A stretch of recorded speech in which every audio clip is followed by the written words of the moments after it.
from the 69th District, Danny O'Donnell.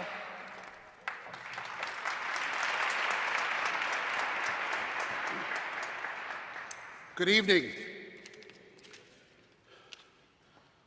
St. Patrick's Day in 1973, I was a 12-year-old boy, and my mother died of breast cancer that had metastasized to her liver. It was the hardest, most difficult day of my life. I tell you that story today because I don't do St. Patrick's Day. Never have. Haven't marched in a parade, don't eat corned beef and cabbage, don't drink green beer, and don't even talk about the bagpipes. Don't even talk about them. Because all those memories are the memories of a 12-year-old boy whose life had been turned around and didn't know how food would be put on the table. I learned to cook, as it turns out, but didn't know that then. So this week, Senator O'Riordan sent an email to my office saying, please join me in your district at Riverside Church on St. Patrick's Day. Okay. My staff said you should do this. My husband said you should do this.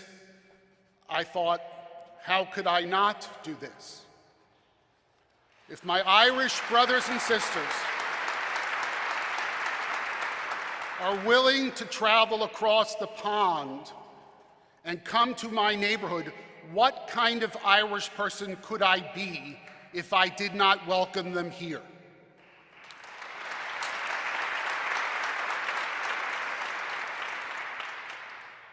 And if I'm an Irish-American politician, what kind of Irish-American politician am I not to stand with my Irish brothers and sisters in the face of fascism in my own nation?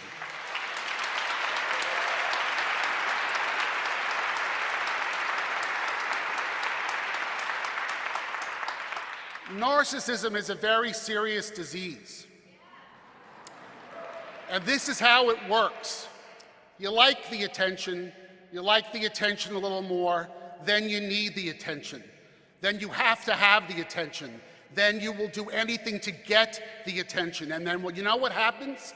It eats at your soul. And you lose all capacity for empathy, all of it.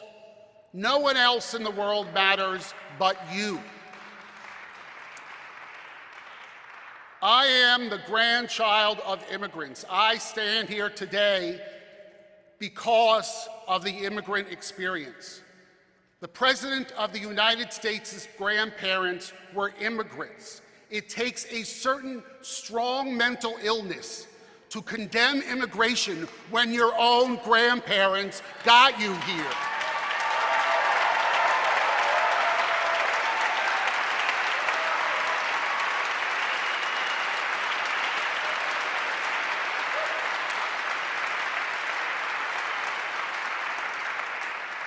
And as for the Vice President, his grandparents immigrated too at the same time that mine did. They moved from one country to another country to be able to get in here. If that happened today, those people would be turned away at JFK. And he ought to know better than to stand up there and claim his Irish roots and deny the immigration experience. You cannot do both.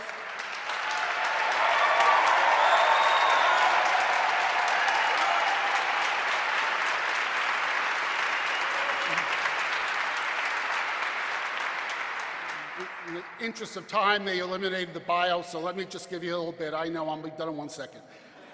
I was the first openly gay man elected to the New York State Assembly. You are in my district.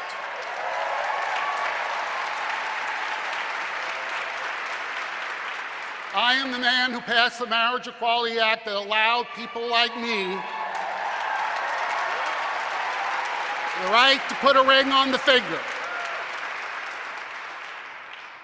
In my tenure here, 14 years, I was shocked and dismayed when the current Vice President, as Governor of Indiana, passed laws that said you can choose not to serve someone a piece of pie in a diner because you don't like who they are, okay? I successfully got the state of New York to ban travel to Indiana because of that very law.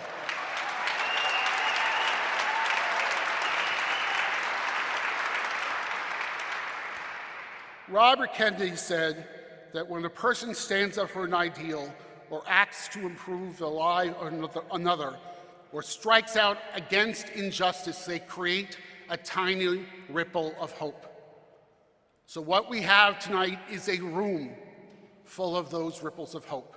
And what I can assure you is that there are no people better in the entire world than the Irish and my voters to send out tiny ripples of hope. Thank you very much.